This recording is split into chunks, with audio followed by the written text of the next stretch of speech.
Tour Powersports wrapped up their final round of racing for the 2026 season. With warm weather and fast-melting snow, our final round in Ontonagon, Michigan was forced to be canceled. But with the help of Herfindals connecting us with the Moyles and Jolines in the Houghton area, we were able to pull off our final round of racing at a brand new venue that was astronomically pulled together in under 1 week. The Copper Country 100 was brought to life. Cross-country racers and teams took on a 7.9-mile course that included trail ditch and primarily racing through a construction compound. The rough terrain kept racers on their toes, and it was a battle not only skill but survival of machine. This one-day race was action-packed and a great way to end our season. Races ran all day as time finals where they battled the clock. The first race out was the Sport Improved Stock Final. We ran 3 laps in the end. Riley Clark took the win 48 seconds over Carter Work in second and Bryden Deason in third. Race 2 of the day were the Pro Open and Semi-Pro Stock competitors. After a quick 4 laps, Paul Brown took the win on his Polaris 11 seconds over Zach Herfindahl in second. This second place finish for Herfindahl clinched his 7th Row Open Points Championship and his 15th Pro Championship. 41 seconds out of first was Aaron Christensen in third.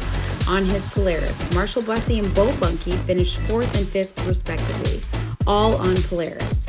In Semi-Pro Improved, Derek Krug took the win on his Polaris, 19.1 seconds over snowcross racer Braden Love on his Polaris, and third was Keegan Hauser on his Arctic Cat. Oliver Olsen, who finished in 8th, clinched the Semi-Pro Improved Stock Championship. In race 3, Hunter Nelson took the win in Classics and claimed the championship. In Junior 10 to 13, William Haugen won on his Arctic Cat. In the 30-plus, John Parker took the win on his Polaris.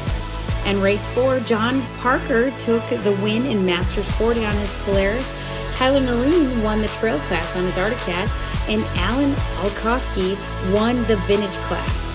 In the Pro Factory Women class entries were up this weekend. It was a battle with the championship on the line. Taking the overall win was Kenna Close by 19.5 seconds on her Polaris. And this also clinched the Pro Women's Coins Championship for Close, who's been digging for this title for 5 years, earning second with snowcross competitor Ava McCurdy on her Skidoo, and taking third Pro Factory Women's rookie Tanya Prokop. Race 5 of the day was the Sports Stock Final. Taking the win was Carter Work on his Polaris, 15.7 seconds over Carson Johnson. On his Polaris, taking third was Alex Spees on his Arctic Cat. The final race of the weekend was the Pro Factory and Semi-Pro Factory Stock Final. The Pro racers battled for 7 laps while Semi-Pro stayed out for 5 points. Leader Marshall Bussey only had to start his race to claim the championship, but that wasn't going to stop him from fighting for the win. Zach Herfindahl took the early race lead and was running away with the race. His veteran skills and riding style fit this course to a T. However, with 2 laps to go while leading, Zach Herfindahl hit a boulder that got exposed on the race course in a powerline section. Zach was okay from the crash, however his snowmobile was not, which forced a DNF. This gifted the right lead to Paul Brown with 2 to go. However, Marshall Bussey is getting faster as the race went on. On the final lap, Marshall Bussey laid down a heater and overtook the race lead and claimed the win and the 2026 Pro Factory Stock Championship. This is Bussey's 3rd win streak. Paul Brown took second, 12.2 seconds back, with Aaron Christensen earning third, 2 minutes 55 seconds out of the way, and fourth was Luke Van Lysel, and fifth, semi-pro racer Derek Krug, making it a top 5 Polaris sweep.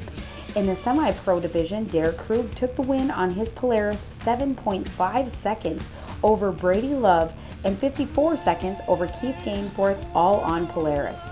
Finishing 4th was Max Bolison on Arcat and 5th Oliver Olsen on Polaris. This 5th place finish was enough to clinch the Semi-Pro Stock Championship for Olsen.